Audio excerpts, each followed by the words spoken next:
থাম্বনেলে দেখেই বুঝতে পারছেন যে আমি বলছি মাত্র 10,000 টাকায় ব্যাঙ্গালোরে থাকা সম্ভব। আপনার মনে হতে পারে যে ব্যাঙ্গালোরের মতো একটা এক্সপেন্সিভ শহরে এটা কী করে সম্ভব হতে পারে, কিন্তু সত্যি বলতে এটা সম্ভব। আর এটা সম্ভব যদি আপনি চান। কিভাবে সেটা আমি আপনাকে এই ভিডিওতে বুঝিয়ে বলছি। আমি এ পর্যন্ত যত ভিডিও বলেছি, আমি ব্যাঙ্গালোর নিয়ে তো অনেক ভিডিও করি, বিভিন্ন রকমের ভিডিও। এগুলো তার থেকে আজকের এই ভিডিওটা তার থেকে সম্পূর্ণ আলাদা রকম। আর আজকে যে আলাদা রকম তার কারণ, আজকে যেটা বলছি সেটা হলো অবিশ্বাস্য কম দামে বা কম খরচে ব্যাঙ্গালোরে থাকার উপায়। আর আজকের যে ভিডিওটা, এই ভিডিওটা মূলত ব্যাচেলারদের জন্যে হতে পারে। আপনি হয়তো ফ্রেশার, এখানটায় নতুন চাকরি পেয়েছেন, 15, 20, 25,000 টাকা যাই আপনার বেতন হোক না কেন, আপনি চাইলে কিন্তু এই মাত্র 10,000 টাকার মধ্যে কিন্তু এখানে থাকতে পারেন। এটা সম্ভব, অনেকেই থাকে। আর এটা সম্পূর্ণ নির্ভর করবে আপনার পরে। আমি আপনাকে খরচগুলো বলছি, যেহেতু কম খরচ তো খুব বেশি কিছু আসবে না। প্রথমে দেখুন এই যে ভিডিওটা, এখানটায় আমি একটা পিজি দেখিয়েছি। এখানটায় এই যে বাড়িগুলো দেখছেন, এই বাড়িগুলো কিন্তু পিজি বা পেইং গেস্ট। এটা ছেলেদের মেয়েদের বিভিন্ন রকম হয়। আর এখানটায় থাকবার জন্যে আপনাকে যে পয়সা দিতে হবে সেটা বিভিন্ন রকম হয়। মানে আপনি একটা ঘরে একা থাকছেন, বা একটা ঘরে দুজনের সঙ্গে থাকছেন, মানে অন্য আর একজন আর আপনি থাকছেন শেয়ার করে, বা আপনি 3 জন থাকছেন, সেই হিসাবে আপনার থেকে এরা চার্জ নেয়। সাধারণতভাবে একজন এবং দুজনের যে ঘরটা হয়, দুটোর ঘরের সাইজ একই। ঘরের সাইজ বলতে ধরুন এই হবে, হয়তো খুব একটা বড় হবে না, মানে 10-14 বা 12-14, 12-12 এরকম একটা ঘর হবে, যেখানে আপনি অনায়াসে থাকতে পারেন। দুটো খাট থাকে যখন টুইন শেয়ার হয়, দুপাশে দুটো খাট হয়তো থাকলো, তার সঙ্গে একটা বাথরুম থাকে যেটা অ্যাটাচড বাথরুম। আর শেয়ার বাথরুমও হয় যদি আপনি আরও একটু সস্তায় যেতে চান। আর তার সঙ্গে থাকে আপনার একটা আলমারি থাকে, যেখানটায় আপনি আপনার জিনিসগুলো রাখতে পারেন। এগুলো বিভিন্ন পিজিতে বিভিন্ন রকম হয়, কিন্তু মোটের ওপর এই জিনিসগুলো থাকে। মানে আপনার ঘরে আপনার সঙ্গে একজন পার্টনার থাকবে। আর যদি মেল হোস্টেল হয় বা বয়েজ হোস্টেল হয় বা বয়েজ পিজি হয়, তো সেক্ষেত্রে আরেকটা লোক থাকবে বা একটা ছেলে থাকবে, সেও আপনার মতোই হবে। আর তার সঙ্গে মেয়েদের হলে তো মেয়েদের আরেকজন থাকবে, তো শেয়ার করে। যখন এই শেয়ার করে হয়, ভাড়া এর কম বেশি 6,500 থেকে 7,500 টাকার মধ্যে হয়। পিজি হিসাবে এই ভাড়াটা হয়। আপনাকে একটু খুঁজে দেখতে হবে। কম বেশি 7,000 টাকা ±500 টাকায় কিন্তু আপনি পেয়ে যাবেন। খুব বেশি হলে হয়তো 6,000 টাকাতেও আপনি পেতে পারেন। আর এই যে পিজিগুলো হবে, এর সঙ্গে কিন্তু আপনাদের খাওয়ার থাকবে। আপনি পিজিতে কেমন পয়সা দিচ্ছেন সেই অনুযায়ী, মানে পিজিটা কতটা এক্সপেন্সিভ সেই অনুযায়ী খাবারটা ঠিক হয়। এবং এখানে আপনি যদি নর্থ ইন্ডিয়ান টাইপের পিজি দেখেন, তাহলে আপনার নর্থ ইন্ডিয়ান খাবার এবং সাউথ ইন্ডিয়ান খাবার দুটোই পাবেন। পিজিতে ভেজ খাওয়ায়, সেটা কিন্তু একটা বড় ব্যাপার। আপনি যদি নন ভেজ খাওয়ার কথা ভাবেন, সেটা আপনাকে আলাদাভাবে ব্যবস্থা করতে হবে। আমি ভেজ ধরেই করছি। দুবারই দেয় বেশিরভাগ জায়গায়, সকালে এবং রাতে। যেহেতু কাজ করছেন যেখানে, সেখানটায় তো দুপুরে থাকে, তো ক্যান্টিনে গিয়ে খেতে হয়। আর অনেক অফিস আছে যারা কিন্তু খাবারটা প্রোভাইড করে বা ডিসকাউন্ট রেটে প্রোভাইড করে। আবার অনেক জায়গায় কি হয়, এই পিজিগুলোতে আপনাকে এগুলো কথা বলে নিতে হবে। 3বারই দেয়। ওই সকালে খেয়ে দুপুরেরটা টিফিন বক্সে করে প্যাক করে নিয়ে অফিস চলে যায়, তাহলে অফিসে গিয়েও কেনা লাগে না। এটা একটু কথা বলে নেবেন। এবং খাবারটা এরা মিক্স করে। নর্থ ইন্ডিয়ানে গেলে আপনাকে হয়তো সকালবেলা সাউথ ইন্ডিয়ান ইডলি বা ধোসা টাইপের খাবার দিল, প্রতিদিন দেয় না, এটা চেঞ্জ হয় যাতে আপনার খাবারে বোর না হয়। এবং রাতের বেলায় ভাত রুটি সে অনুযায়ী, এবং তার সঙ্গে তরকারি সবজি এগুলো থাকে, খেতে অসুবিধা হয় না। সাউথ ইন্ডিয়ান পিজিতে গেলে আপনার অসুবিধা হবে, কারণ এরা সাউথ ইন্ডিয়ান খাবার বানাবে। নর্থ ইন্ডিয়ান বেসড পিজিতে গেলে আপনার এই অসুবিধাটা হবে না। তবে ভেজই দেবে, ননভেজ আশা করবেন না। চাইলে আপনি এখানটায় ভাজবার বিভিন্ন ব্যবস্থা থাকে, বা আপনাকে আপনার রুমের মধ্যে ভাজার জন্য একটা ইন্ডাকশান নিয়ে নেবেন। ডিম টিম যদি কিছু করতে চান সেটা করে নিতে পারেন, বা বাইরে থেকে চাইলে মাছ টাছ কিনতে পারেন মাঝে মাঝে। তার জন্য এক্সট্রা খরচ হবে, সেটাকে আমি এর মধ্যে ধরছি না। আপনি ডিমটাকেই ধরে নিন না, ডিম কত 5-6 টাকা করে ডেইলি। আপনি যদি 30 দিন খান তো আপনার 150 টাকা খরচ হবে তার জন্যে। আর তার সঙ্গে এটা ওটা দিয়ে 200 টাকা, তো 7,000 টাকা বললে 7,200 টাকা আপনার খাওয়া বাবদ লাগছে। আর বাইরে ধরে নিন মাঝে মধ্যে একটু খেলেন আপনি, কারণ সব দিন তো খেতে পারবেন না। মানে এখানটা একটা ব্যাপার হলো, আপনাকে কিন্তু একটু নিজেকে ডিসিপ্লিন থাকতে হবে। আপনি পয়সা উড়াবেন তাহলে হবে না। আপনি যদি পয়সা গুছিয়ে করতে চান তাহলে এটা হবে। আমি ধরে নিলাম আপনি বাইরে মাঝে মধ্যে খেলেন, হয়তো সপ্তাহে 3 দিনই খান, সাধারণভাবে এখানটার অনেক হোটেল আছে কিন্তু যেখানে আপনার 70-80 টাকায় কিন্তু পুরো মিল হয়ে যায়, ভেজ মিল পাবেন, সেখানে 70-80 টাকায় পেয়ে যাবেন। স্ন্যাক্স টাইপের খাবার হলে তো 50 টাকায় পেয়েই যাবেন। মানে ধরুন সিঙ্গাড়া এখানটা 12 টাকা 15 টাকা, জিলিপি খেলেও ওরকম, মানে আপনি কি খাচ্ছেন তারপরে, কিন্তু এই পয়সায় এটা সম্ভব। জেনারেলি পিজি থাকলে তার আশেপাশে জায়গাগুলো সমস্ত রকম ফেসিলিটি থাকে, খাবারের দোকান, এটিএম, রেস্টুরেন্ট, চায়ের দোকান, সব কিছুই থাকে। এক্ষেত্রে আপনার এই যে ধরুন আমি ধরে নিলাম 7,000 টাকা ভাড়া হবে, এই যে বাড়িটা আমি এই বাড়িটায় অ্যাকচুয়ালি 7,500 টাকা ভাড়া দুজন যদি থাকতে চান।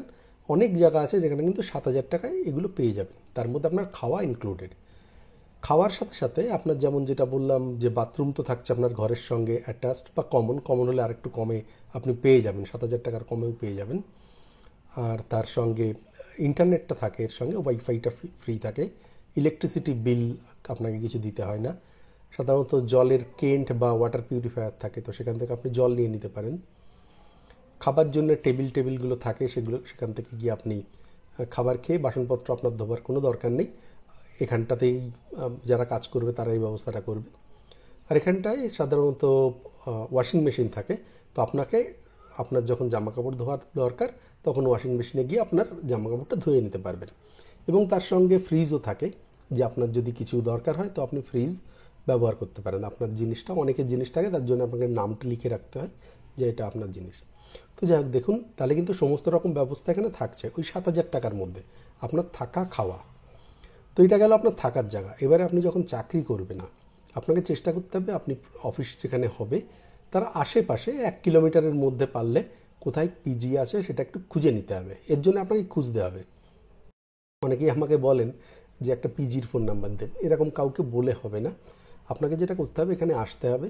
ধরে নিলাম প্রথম দিন এসে আপনি একটা হোটেলে উঠলেন একদিনের জন্যে। হোটেলে উঠে কিন্তু আপনার অফিস যেখানে তার আশপাশটা একদিনের মধ্যে ঘুরে নিতে পারেন। আপনি চাইলে 10 থেকে 15টা পিজিতে কিন্তু আপনি ওই একদিনে ঘুরে নিতে পারবেন, এবং সেখান থেকে আপনার যেটা ভালো মনে হবে আপনি তারপর সেখানটায় ঢুকে যান। তো সেখানটায় ঢুকে গেলে তাহলে আপনার নেক্সট দিন থেকে আর কোনো রকম পয়সা লাগছে না। পিজির যে ইনিশিয়াল যেটা হয়, আপনাকে যে একটা ডিপোজিটের ব্যাপার হয়, সেটা সাধারণভাবে যেটা হয় আমি সেটা বলি, আপনার থেকে একটা পয়সা নেবে যেটাকে ওরা সিকিউরিটি ডিপোজিট বলে, যেটা আপনাকে পরে কিন্তু ফেরত দিয়ে দেবে।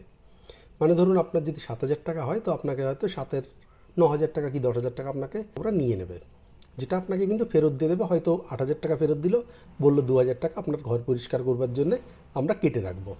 মানে আপনাকে যখন দেবে তখন আপনার ঘরটা পরিষ্কার করে দেবে, এবং সেই পয়সাটা ওরা আবার পরবর্তীতে কেটে নেবে। অর্থাৎ এখানে প্রথমে 10,000 এবং তার সঙ্গে 1 মাসের অ্যাডভান্স আপনার থেকে নেবে। মানে যদি 7,000 টাকা ভাড়া হয়, আপনি ধরে নিতে পারেন 15 থেকে 17,000 টাকার মধ্যে আপনাকে প্রথমে দিতে হবে ওদের, যার মধ্যে আপনি যখন ছেড়ে যাবেন লাস্ট মাসে কিন্তু আপনাকে আর কোনো পয়সা দিতে হবে না। ধরুন আপনি 6 মাস থাকলেন, 5 মাস মানে আগে যেহেতু দিচ্ছেন, তো 6 নম্বর মাসটাতে আপনাকে কোনো পয়সা দিতে হবে না। আপনি যখন ছেড়ে যাবেন ওই পরিষ্কার করার 1,000-2,000 টাকা বাদে বাকি টাকাটা আপনাকে ফেরত দিয়ে দেবে। তো এই পরিমাণ পয়সা আপনার লাগবে, এবং যেটা বললাম যে 7,000 টাকায় আপনার থাকা এবং খাওয়া হয়ে যাচ্ছে।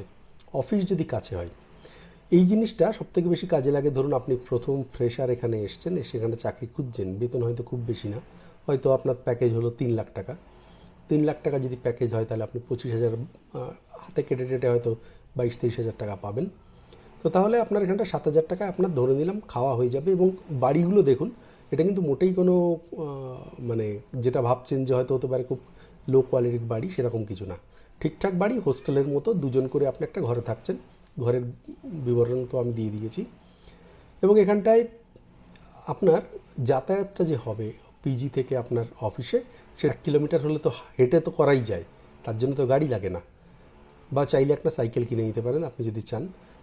তবে 1 কিলোমিটার আমি বলবো সকালে বিকালে হেঁটেই যাতায়াত করবেন, কারণ সারাদিন বসে কাজের পরে 1 কিলোমিটার যদি হাঁটেন একটু এক্সারসাইজ হয়ে যাবে, তো সেটা অনেকটা বেটার। তো যাতায়াতে কোনো খরচ নেই। আপনি যদি অফিসে যান তো এখানটায় তাহলে আপনার ধরে নিন, আমি একটা রাফ হিসাব করি, 7,000 টাকা আমি ধরলাম আপনার থাকবার জন্য খরচ। 2,000 টাকা আপনি যদি কিছু ডিম বা এগুলো কিছু খান, 2,000 না 200 টাকা, 500 টাকাই ধরলাম, 7,500 টাকা খাওয়া বাবদ। বাইরের খেলে তার সঙ্গে আর 1,000 টাকা আমি ধরলাম, তাহলে গেল 8,500 টাকা। আপনার মোবাইলের খরচ সাধারণত 250 টাকা মতো হয়, 8,700 টাকা। এরপরে যে 1300 টাকা সেটা আপনি ধরে নিন যে টুকটাক 1300 বা 1500 টাকা আপনি টুকটাক আপনার যে খরচগুলো হতে পারে, যেগুলো কিছু কেনাকাটা থাকলো টুকটাক এই টাইপের। তবে দেখুন, আপনাকে কিন্তু যে ব্যাপারটা হচ্ছে, আমি যেটা হিসাবটা দিলাম এর মধ্যে আপনার 10,000 টাকা হয়ে যাবে, কিন্তু আপনাকে নিজেকে অনেকটা ডিসিপ্লিন হতে হবে। আপনি চাইলেন যে আজকে চলুন পার্টি করি বন্ধুদের সঙ্গে, সেটা হবে না। একটু দারু টারু খেয়ে নিই, সেটা হবে না। ডিস্কোতে যাই, সেটা হবে না। সিগারেট খেয়েই 2,000-4,000 টাকা উড়িয়ে দিলাম, সেটা হবে না। আপনার যদি এই সমস্ত অভ্যাসগুলো না থাকে, এগুলোকে যদি আপনি কন্ট্রোল করতে পারেন, তাহলে কিন্তু এটা হয়ে যাবে। একটা ব্যাপার হতে পারে, আপনার মনে হতে পারে যে বন্ধুরা হয়তো কখনো বলল যে আমার চলো আজকে পার্টি করি, আপনি কবার না করবেন, বা হয়তো কোথাও ঘুরতে যাই। মাঝে মধ্যে তো ঘুরতে যেতেই পারেন, 3 মাস 6 মাসে একবার করে। কিন্তু যদি রেগুলার হয় তখন আপনাকে সেটা অ্যাভয়েড করতে হবে। আপনি এটাকে অ্যাভয়েড বন্ধুদের বলতেই পারেন, না হবে না, আমার কাজ আছে, পড়াশুনো আছে, বা এই টাইপের কিছু বলে আপনি কাটিয়ে দিতে পারেন। আর পড়াশুনো করাটাও জরুরি, কারণ আপনি যদি এই লেভেলে থাকেন তাহলে আপনাকে তো অবশ্যই উন্নতি করতে হবে। তো তার সময়টাও দরকার, সেটা উইকেন্ডে আপনি পড়াশুনোর কাজে ব্যবহার করতে পারেন। তাতে আপনার পয়সাও বাঁচবে এবং ভবিষ্যতের উন্নতির জন্যও কিন্তু আপনার কাজে লাগবে। অর্থাৎ দেখুন, আমি যেটা বললাম যে পিজিতে থেকে সমস্ত খরচ খরচা দিয়ে আপনার কীভাবে 10,000 টাকায় কিন্তু আপনি ভালোভাবে থাকতে পারবেন। তো ব্যাঙ্গালোর এত দামি জায়গা হলেও সেখানে কিন্তু আপনি এরকম কম পয়সায়ও চালিয়ে নিতে পারেন, এবং এখানে অনেকেই চালায়। আপনার মনে হতে পারে এই জায়গাগুলো অনেক দূরে, কিন্তু তা নয়। মারাথালিতে পাবেন, এইচএসআর লেআউটে পাবেন, আপনি যদি বেলান্দুরে থাকেন বেলান্দুরে পাবেন। তো এই সমস্ত জায়গাগুলো কিন্তু সব পশ এরিয়া, এই সমস্ত জায়গাগুলো কিন্তু আপনি পেতে পারেন। হ্যাঁ, আপনি অবশ্যই ইন্দিরানগরে পাবেন না, কারণ ওটা তো খুবই এক্সপেন্সিভ জায়গা। কিন্তু তার বাইরে এই রকম যে জায়গাগুলো যেখানটায় অফিস কাছারি আছে বেশি, আইটি অফিসগুলো, সেখানে কিন্তু অনায়াসে পেয়ে যাবেন। আপনি যেটা করতে পারবেন না, ধরুন আপনি বাইরে থেকে মাঝে মধ্যে পারলেও রেগুলার কখনোই জোম্যাটো বা সুইগি অর্ডার করতে পারবেন না, ইচ্ছা হলো হোটেলে গিয়ে খেতে পারবেন না। তো এই সমস্তগুলি আপনি পারবেন না। মোট কথা, আপনি যদি নিজে খরচ খরচা একটু কম করার চেষ্টা করেন, আপনি এই 10,000 কি চাইলে তারও কমে কিন্তু এখানটায় আপনি থাকতে পারেন। আর এই ব্যাপারটা আপনাকে যেটা বললাম, ব্যাচেলার হলেই পারবেন। আপনি যদি ফ্যামিলি হন তাহলে পারবেন না, কারণ এগুলো ব্যাচেলারদের পক্ষেই সম্ভব। আর যারা কম পয়সার বেতন দিয়ে কেরিয়ার শুরু করছেন, আমি নিজেও যেমন খুবই কম পয়সায় শুরু করেছিলাম, তো আপনাকে প্রথম থেকে একটু ডিসিপ্লিন থাকতে হবে। আপনি যদি 20,000 টাকা বেতন পান, আপনি যদি 10,000 টাকায় খরচ চালিয়ে নিতে পারেন, 10,000 টাকা আপনি সেভ করতে পারেন, বা আপনার যদি বাড়িতে পাঠাবার দরকার হয় সেটাও করতে পারেন। আর এভাবে তাহলে ভবিষ্যতে ধরুন প্রথম চাকরি শুরু করলেন 22-24 বছরে, এবং আপনার বয়স যখন 40 হবে, অর্থাৎ 16 থেকে 18 বছর পরে আপনি কিন্তু একটা খুব ভালো অবস্থায় যেতে পারেন। সেটা কিভাবে, সেটা আমি অন্য একটা ভিডিওতে বলবো। যে আপনি মোটামুটি আমার আন্দাজ, আপনি যদি এরকম একটু চেপে চালাতে পারেন, হিসাব করে চালাতে পারেন, 40-এর পরে গিয়ে মানুষের কি হয়, আইটি কোম্পানি বা যে কোনো প্রাইভেট কোম্পানিতে চাকরি টাকরি যাওয়া, লে অফ, এই সমস্ত সমস্যাগুলো হয়। তখন আপনি ভালো রকমের একটা সেভিংস নিয়ে একটা ভালো অবস্থায় থাকবেন, এবং ফ্যামিলির চাপ আসার আগে এই খরচ খরচাগুলো আপনি একটু কম করে যদি জমিয়ে ফেলতে পারেন, তাহলে অনেকটা ভালো থাকবেন। কীভাবে কী হতে পারে সেটা আমি অন্য একটা ভিডিওতে একটা আইডিয়া দেওয়ার চেষ্টা করব। তবে এই ভিডিওটা ছিল আপনাদের জানানো যে আপনি কী করে কম খরচে ব্যাঙ্গালোরে চালিয়ে নিতে পারেন। ভিডিওটা যদি ভালো লাগে তাহলে লাইক করতে পারেন, আর যদি কারো প্রয়োজন হয় ভিডিওটা, তাহলে তার সঙ্গে শেয়ার করতে পারেন। ভিডিওতে মতামত আপনি কমেন্টে জানাবেন, কোনো প্রশ্ন থাকলেও জানাবেন, আমি পারলে উত্তর দেবো। এই জাতীয় এবং অন্যান্য ভিডিও যদি আপনি দেখতে চান, তাহলে চ্যানেলটাও সাবস্ক্রাইব করে নিতে অনুরোধ করব। ভালো থাকবেন, দেখা হচ্ছে পরে অন্য কোনো ভিডিওতে। নমস্কার।